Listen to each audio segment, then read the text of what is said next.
Welcome to Winner Choice. A student has to secure 40% marks to pass. He gets 178 marks and fails by 22 marks. The maximum marks are. So இதில் இந்த student 178 mark எடுத்து 22 mark கிடைக்காதனால fail ஆனதா இந்த கொஸ்டின்ல கொடுத்துருக்காங்க. So அப்போ அவங்க minimum pass mark எவ்வளோ அப்படின்னு பார்த்தீங்கன்னா 178 + 22 ஈக்குவல் டு 200 இஸ் அவங்களோட மினிமம் மார்க். அந்த மினிமம் மார்க்கோட பெர்சன்டேஜ் 40% அப்படிங்கிறது கொஸ்டின்லேயே கொடுத்துருக்காங்க. So 40% value is 200.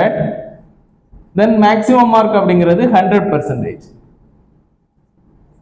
இது சால்வ் பண்ணீங்கன்னா 500 அப்படிங்கிறது ஒரு சரியான விடையா கிடைக்கிறது. இல்லை ஸ்கிரீன்ல தெரிகிற கொஸ்டினுக்கு கமெண்ட்ல ஆன்சர் பண்ணுங்க. தேங்க்யூ.